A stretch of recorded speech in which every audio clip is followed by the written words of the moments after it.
Hello, and welcome back to my YouTube channel. Yeah, woo, let's go. Today, the topic is going to be on, I guess, just this is like a small video.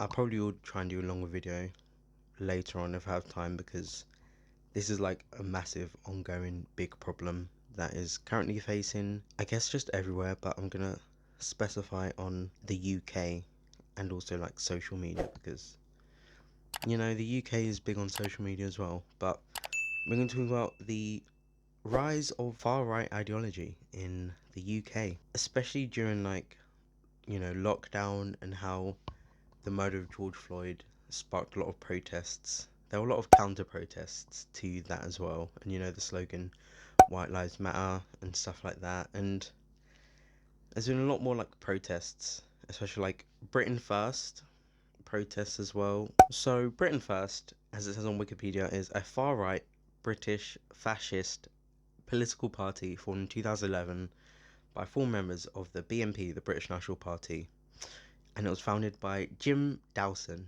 an anti-abortion and far-right campaigner, and the organisation's leader is former BNP councillor Paul Golden.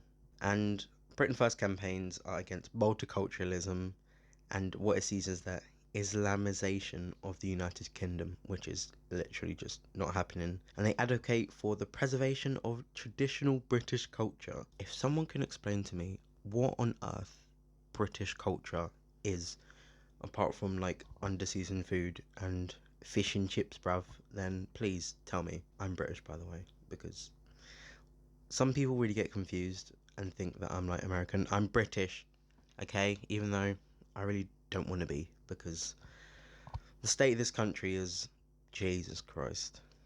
It's also been noted for its online activism. It's attracted attention by taking direct action, such as Christian patrols and invasions of British mosques. Oh my god. The woman was too stunned to speak. Basically, they really think that like Islam has taken over the United Kingdom and it's gonna destroy all like notes of British culture, and now they're trying to put a stop to it by harassing minorities, essentially. So, yeah, not a good group at all. And honestly, I really wish that they would just disappear forever. But as you can see, they are kind of growing, and yeah, that's kind of scary, I'm not gonna lie. All these protests and all the stuff that they're doing, it's it's slowly growing, and the government really don't care, honestly. Like, there's no coverage on like what they're gonna do about these protests. And you've even seen videos of like the police protecting like these types of protests, these racist anti-Islam protests and everything, and concerning as hell. Concerning as hell. And now we're going to move on to like the more online aspect of the far right ideology, and how there's been a massive rise in like the teen far right extremism, and how teenagers are getting involved in neo-Nazi groups. And it's, as a counter-terrorism detective said, it is incredibly alarming. Yeah, it is incredibly alarming. And like homegrown terrorism is also growing, and 18 to 20 years old are the age group with the largest increase in terrorism related arrests. So someone said, which I agree with, it is very true. Now with like the internet being a massive growing aspect, and how easy it is to get information from any sort of sources. He said now you can just sit in a bedroom anywhere in the world, and at the click of a button you can come across extreme far right material. You can consume Holocaust denial books, anti-Muslim books, terrorist manuals, and the hurdles to like get into that used to be like a lot harder, and like you used to not be able to access this stuff easily. But now with like far right ideology growing and COVID meaning that people spend a lot more time on the internet, you can just easily get access to all this material. And because young people are so impressionable, it's getting to them, and it's messing with their heads, and as I said, you can just pop up on your timeline, which also leads to some notable figures.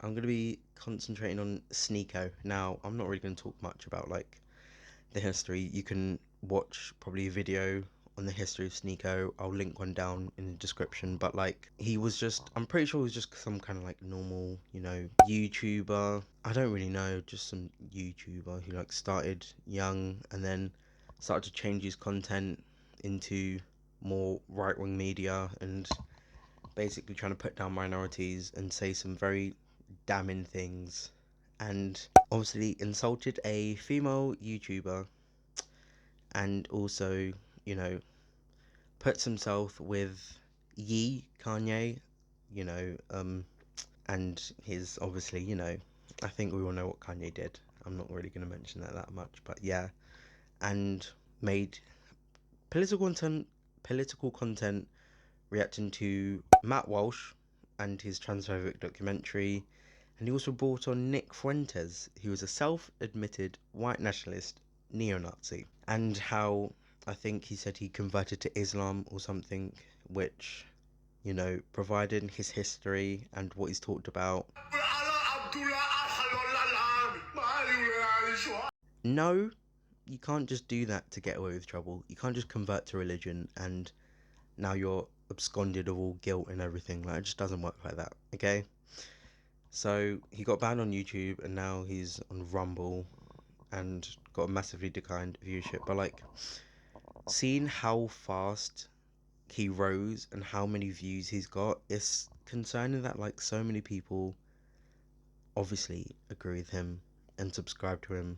And obviously like he's not getting as many views on Rumble, but like people still followed him there, just showing how easy it is to fall down the right wing pipeline. I think on like BBC News and like some other YouTubers might have done it, and like they make a fresh TikTok account and then they just scroll through videos on like TikTok and everything, just like a blank TikTok slate and everything.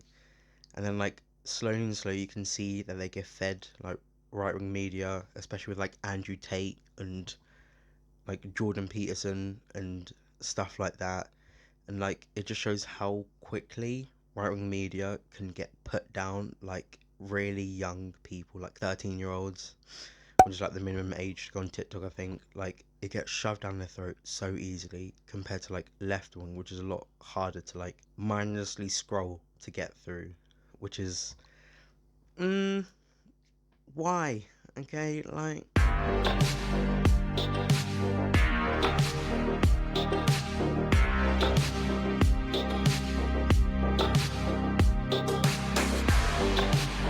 I know like probably like social media apps have like tried to cut down on this, but like it is honestly so easy to get put down this right wing hole and just consume bad media.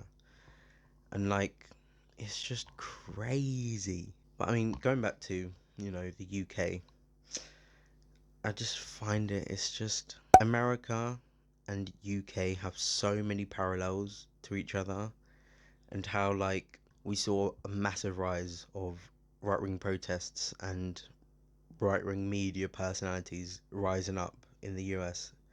Like it's happening in the UK as well, like GB News. I feel like more people are starting to watch it now. I'm gonna check the viewership. Maybe they haven't, but like getting your own news channel where you can just spout as much rhetoric as you want is dangerous. And just how if the government don't change, if they don't clamp down on like dangerous ideas which hurt a lot of minorities, then we'll be like America in a decade or so, probably sooner. So I'm scared if this right wing absolute just explodes and goes everywhere, then this video is a reminder, I guess. I don't really know, but that has been me talking about right wing media in the UK and how it's so easy to access. Like, subscribe, comment what you think about Unbraces. That has been my video, and I will see you next time. Peace.